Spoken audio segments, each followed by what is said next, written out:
Let's now talk about the physical layer, है ना। तो physical layer responsible for the actual physical connection between the devices, okay, transmitting raw bits, okay, wired या wireless जो links या channels होंगे आपके उसके through, okay, it ensure how to send up one bit from sending, ये interesting line है, इसको पढ़िएगा जरा ध्यान से, है ना। तो दैट इज द रिस्पॉन्स, तो ये हम एनकोडिंग में डिस्कस करेंगे, यहाँ पे मैं इसको एक्सप्लिसिटली अभी नहीं एक्सप्लेन करना चाह रहा, that's why just read about it, if it makes sense that's good. चलिए, it deals with the following. तो ऐसा ही हमने एक डिस्कशन पहले किया था कि why OSI model should be used, तो उसी तरह का एक क्वेश्चन यहाँ पे भी लिखे हुए हैं कि physical layer is answering these questions, how many bit per second will be transmitted, ये क्या होता है तुम्हारा, क्या डेटा रेट रहने वाला है। तो उसको जो तुमने डेटा को बिट्स में कन्वर्ट करना है, रिप्रेजेंटेशन करवानी है तुम्हारी, वो कितनी वोल्टेज यूज करने वाले हो, व्हाट लेवल ऑफ वोल्टेज 10 के लिए क्या यूज करने वाले हो। तो खैर अभी तुम्हें नहीं ये समझ में आएगा, शायद अगर वो थ्योरेटिकल अंडरस्टैंडिंग नहीं है, बट आई गेस आप पढ़ चुके होंगे किसी न किसी सिलेबस में ये, कि भाई जैसे +5 मिली वोल्ट आपने 1 को रिप्रेजेंट करने के लिए यूज कर लिया, -5 मिली वोल्ट आपने 0 को रिप्रेजेंट करने के लिए यूज कर लिया, लाइक दैट। तो ऐसे डिफरेंट आपके मैकेनिज्म्स हो सकते हैं to represent your data in the form of bits, वो रिस्पॉन्सिबिलिटी है तुम्हारी, उसको इनकोडिंग बोलते हैं, that is responsibility of physical layer. Unidirectional होने वाला है, बाय डायरेक्शनल कम्युनिकेशन होने वाला है, ठीक है। कनेक्शंस कैसे बनाया जाएगा, इनिशियल कनेक्शन जो सिंक्रोनाइजेशन होनी है सेंडर रिसीवर के बीच में कैसे होनी है, कनेक्टर जो है वो कैसे कितने नंबर ऑफ पिन्स के रहेंगे, वो इसी लेयर का काम है। तो फिजिकल काम बताया था ना मैंने, टोपोलॉजी और कनेक्शंस केबल्स, ये सब फिजिकल काम, physical layer. Okay, so next is how are bits encoded, okay, यही जो एग्जांपल मैंने आपको दिया अभी, मॉड्यूलेशन से डील किया जाता है इसी लेयर पे, फिजिकल लेयर पे ही हम मॉड्यूलेशन की बात करेंगे in that dedicated physical layer chapter. तो design of the physical layer is mostly about mechanical electrical, तो उस तरह की जो चीजें हैं वो सारी फिजिकल चीजें हमारी इस लेयर पे रहती। तो जी जो फंक्शंस हैं हमारे, प्रॉपर्टीज क्या है, इलेक्ट्रिकल ऑप्टिकल, मान लो किस तरह का फाइबर यूज कर रहे हो आप, है ना, और तुम मीडियम क्या यूज कर रहे हो, wired, okay, data rate, connectors की तो ये हम ऑलरेडी बात कर चुके हैं। So this slowest layer helps in transmission of data between two machines connected through a physical medium which can be like any wired or wireless। तो ये बेसिकली काम हो गया तुम्हारी फिजिकल लेयर का। कैरेक्टरिस्टिक क्या है तुम्हारी, तो ये वही बातें आ जाएंगी घुमा फिरा के, आई गेस ये फिर सिर्फ तुम्हारे अंडरस्टैंडिंग के लिए मैंने डाल रखा हो, कुछ ऐसा है इसमें बताने लायक। Synchronisation of bits by clock, ये मैंने बताया था आपको कि भाई हम इस पे एक्सप्लेन करेंगे तो काफ़ी और चीज़ें हैं बैकग्राउंड जो बतानी पड़ेंगी, so that we are preserving for that special video. Transmission rate, data rate, कितने बिट पर सेकंड आप भेजो, किस तरह टोपोलॉजी यूज़ करनी है, स्टार है, मैश है, लाइक व्हाट, मल्टीप्लेक्सिंग, ये फिजिकल लेयर की मल्टीप्लेक्सिंग है, note that transport layer multiplexing using port numbers. तो इसमें मल्टीप्लेक्सिंग का मतलब ये हुआ कि जैसे इंटरनेट का एग्जांपल ले लो, ये जो तुम्हारी कोई भी एक लोकल आईएसपी होती है ना, रीजनल आईएसपी बोलते हैं, कि इसने पीछे मेन आईएसपी से कनेक्शन ले लिया है, लेट्स से ये 1 GB का 1000 MB पर सेकंड का कनेक्शन ले लिया।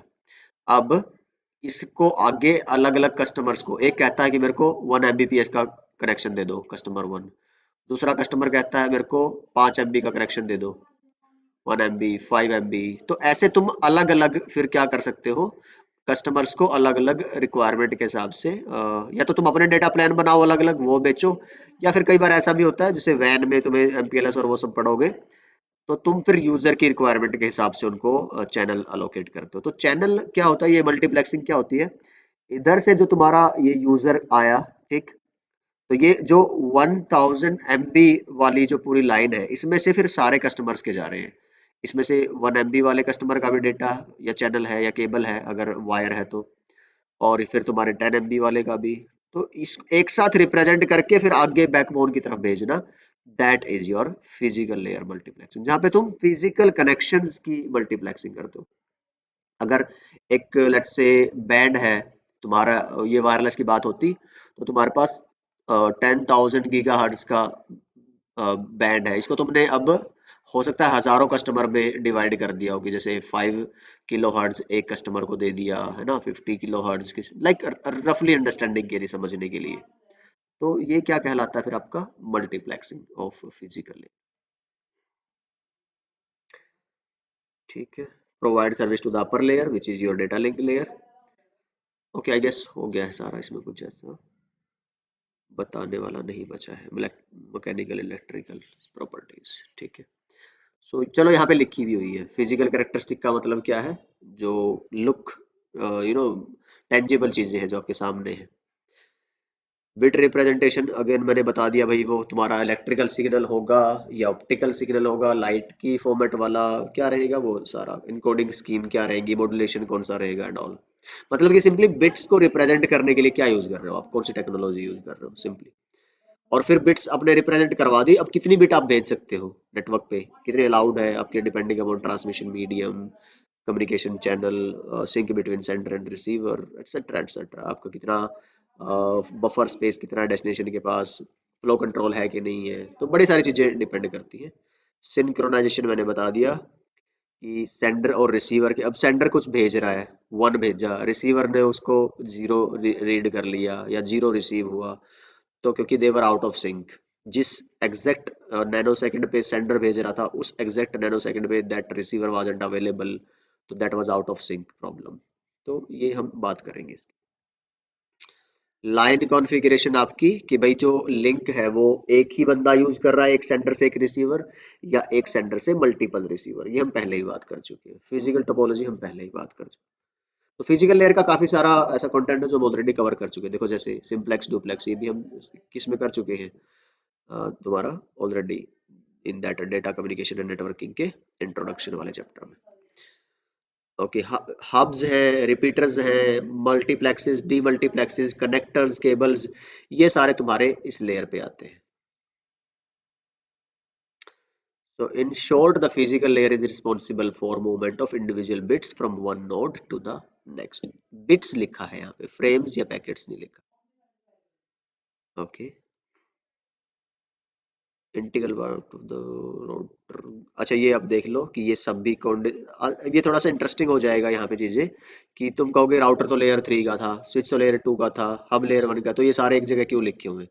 क्योंकि नेटवर्क में जो स्ट्रेटेजिक लोकेशन होने वाली है, क्योंकि हम जब पढ़ेंगे ना नेटवर्क लेयर, तो you will get to know कि there are multiple options available, you can put a router on to in your network topology। Router, switch, firewall कहाँ लगानी है आपने, क्यों लगानी है, वो सारे आंसर्स फिर फिजिकल लेयर डिफाइन करती है। काम वो उस लेयर का करेंगे, बट उनकी जो पोजीशन है, बिकॉज राउटर क्या है, एक फिजिकल डिवाइस है ना, तो वो पार्ट तो रहेगा ना फिजिकल लेयर का भी, like that. So this is again the design concern of your physical layer. Okay, चलो, तो अभी हमने ओएसआई मॉडल की all 7 layers upper and lower we have discussed. तो यहाँ पे थोड़ी सी समराइज की हुई है चीजें, ताकि ऐसा ना लगे कि हमने एक एक करके साइलोज में पढ़ ली और अब उसको it's like reconnection with each other. तो हमने बोल दिया भाई, एक सॉफ्टवेयर एप्लीकेशन पीसी में, पीसी 1 पे मान लो आपको डेटा भेज रहे हो दूसरे वाले को, ठीक है, पीसी 1 से पीसी 2 पे, तो क्या होगा कि जो तुम्हारी पीसी 1 की है इंफॉर्मेशन एप्लीकेशन लेयर के पास आएगा प्रोसेस होने के लिए सारा डेटा, फिर कहाँ जाएगा, प्रेजेंटेशन लेयर, और इस तरह से सारा प्रोसेस होके अल्टीमेटली बस हम क्या सोच लेके चलते हैं एक अंडरस्टैंडिंग के लिए, कि डेटा कहाँ आ गया हमारी लोअर लेयर्स में, क्योंकि वही है जहां से एक्चुअल ट्रांसमिशन ट्रांसपोर्ट लेयर से शुरू होता है। ओके, चलिए जी, सेक्शन बन गया डॉल। तो then data is passed to the transport layer, it breaks the data. तो यहाँ से जो डेटा ब्रेकेज का काम है, सेगमेंटेशन कहाँ शुरू होती होनी, तुम्हारी ट्रांसपोर्ट लेयर पे। तो सेगमेंट बनाए, पोर्ट नंबर्स ऐड करे, टीसीपी या यूडीपी डिपेंडिंग अपॉन कि किस तरह की एप्लीकेशन यूज कर रहे हो। अगर वही जैसे हमने मेल और वो सब यूज किया था तो टीसीपी बेस्ड सेशन बनेगा, पोर्ट नंबर लगेगा टीसी का, सोर्स एंड डेस्टिनेशन। अगर तुम let's say real time WhatsApp video call कर रहे हो, वॉइस कॉल कर रहे हो, तो may be UDP will be used, but the point is the transport layer will be in the picture, breaking down your entire data into the segments and that will be sent to the network layer. तो जो segment बने हैं वो किसको भेज दिए जाएंगे, network layer को। तो नेटवर्क लेयर पे ऑलरेडी फिर क्या होगा, तुम्हारी आईपी एड्रेसिंग होगी, आईपी एड्रेस लगेगा, सोर्स का भी डेस्टिनेशन का भी, और फिर रूट डिसाइड हो रहा होगा कि भाई किस रूट से उसको जाना है। तो हमने पढ़ा था नेटवर्क लेयर पे कि ये काम किसके है, तुम्हारे नेटवर्क लेयर के।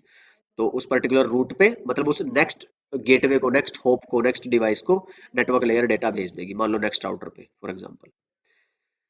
तो फिर ये जो तुम्हारा किसको दिया जाएगा, ये डिसीजन लिया हुआ जो पैकेट है ये फ्रेम बनने के लिए डेटा लिंक लेयर को दिया जाएगा।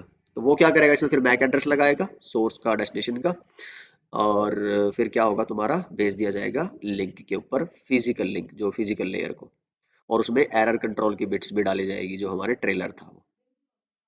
Okay, then finally data transmitted to physical layer. तो फिर वो उसको बिट्स में कन्वर्ट करेगा, नेटवर्क पे डाल देगा, लिंक पे डाल देगा, कहाँ भेजने के लिए, पीसी 2 की साइड पे। ठीक है, फिर पीसी 2 रिसीव करेगा, कौन सी लेयर रिसीव करेगी, फिजिकल लेयर।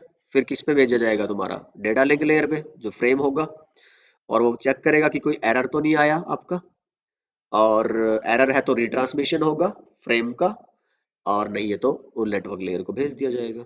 तो नेटवर्क लेयर मेक श्योर करेगी कि जो तुम्हारा रूट सिलेक्शन था वो रिलायबल है, और बाकी मेरे ही लिए है ये, इसी आईपी के लिए, and all things like that. और फाइनली जब सब कुछ सही होगा तो कहाँ भेज दिया जाएगा, ट्रांसपोर्ट लेयर पे। ट्रांसपोर्ट लेयर क्या करती है, रीअसेंबली। उधर से उसने ब्रेक किया था सेगमेंट्स में, यहाँ पे सेगमेंट्स को मिला मिला के फिर पूरा डेटा बनाएगी, जो टोटल फाइल थी तुम्हारी, और फिर सेशन और तुम्हारी प्रेजेंटेशन, और फिर एप्लीकेशन लेयर को भेज दिया जाएगा। ठीक है, एंड देन आपका, हाँ देखो प्रेजेंटेशन लेयर पे लिखा है रीफॉर्मेट। अगर आप सेम एनवायरनमेंट में हो, जैसे window to window and all like that, तो maybe you don't need रीफॉर्मेटिंग।